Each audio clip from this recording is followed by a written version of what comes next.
Hello, Professor Dawkins. How are you? I'm Ben Stein. I'm so sorry to keep you waiting. How are you? Fine, thank you. You have written that God is a psychotic delinquent invented by mad, deluded people. No, I didn't say quite that. I said something rather better than that. Oh, well, please tell us what you said. Please tell us what you said. Well, I would have to read it from the book. No, please.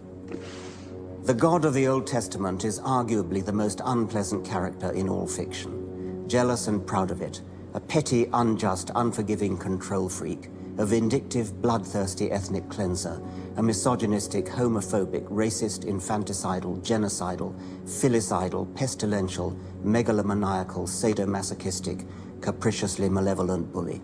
So that's what you think of God? Yeah. How about if people believed in a God of infinite lovingness and kindness and forgiveness and generosity, sort of like the modern day God? Why spoil it for them? Why not just let them have their fun and enjoy it? I mean, I don't want to spoil anything for anybody. I write a book, people can read it if they want to. I believe that it is a liberating thing to free yourself from primitive superstition. So religion is a primitive superstition? Oh, I think it is, yes. So you believe it's liberating to tell people that there is no God? I think a lot of people, when they give up God, feel a great sense of release and freedom. Why do you think that? I mean, what's your dad? What's your scientist? What's your data? I think, well, I've had a lot of letters saying that, and I've... There are 8 billion people in the world, Dr. Dawkins. How many letters have you had? No, I haven't done that. That's quite true. Professor Dawkins seemed so convinced that God doesn't exist that I wondered if he would be willing to put a number on it. Well, it's hard to put a figure on it, but I mean, I'd put it as something like, 99% against or something. Well, how do you know it's 99%? I don't. Say not 97%. No, I did. You asked me to put a figure on it, and I'm not comfortable putting a figure on it. I think I just think it's very unlikely. What? But you couldn't put a number on it? No, of course not. So it could be 49%. Well, it would be. I mean, I think it's unlikely, but it's quite far from 50%. How do you know? I don't know. I mean, I put an argument in the book. Well, then who did create the heavens and the earth? Why do you use the word who? You see, you immediately beg the question by using the word who. Well, then how did it get created? Well, by a very slow process. Well, how did it start? Nobody knows how it started. We know the kind of event that it must have been. We know the sort of event that must have happened for the origin of life. What was that? It was the origin of the first self-replicating molecule. Right, and how did that happen? I told you we don't know. So you have no idea how it started? No. Nor has anybody. Nor has anyone else. What do you think is the possibility that intelligent design might turn out to be the answer to some issues in genetics or in evolution? It could come about in the following way. It could be that at some earlier time, somewhere in the universe, a civilization evolved by probably some kind of Darwinian means to a very, very high level of technology and designed a form of life that they seeded onto, perhaps this planet.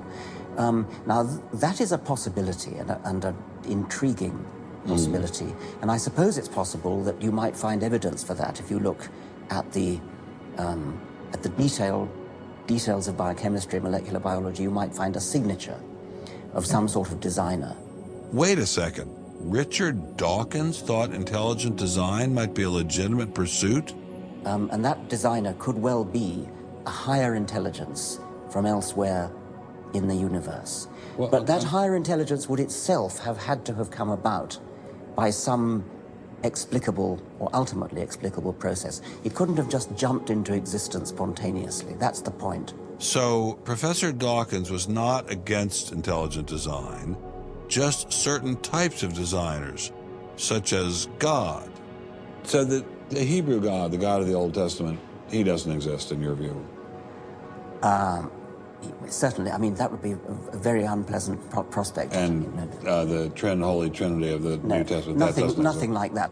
Do you believe in any of the Hindu gods? Like Vishnu? How can you ask such a question? You don't, right? How could I?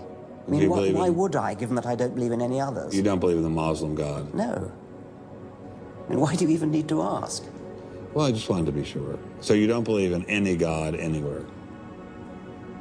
Any God anywhere would be completely incompatible with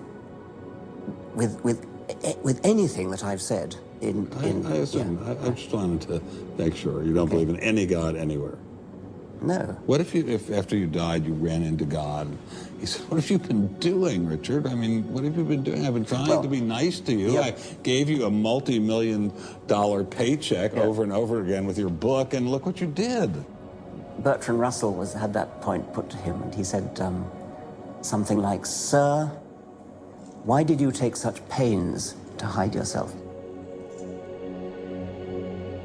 But if the intelligent design people are right, God isn't hidden.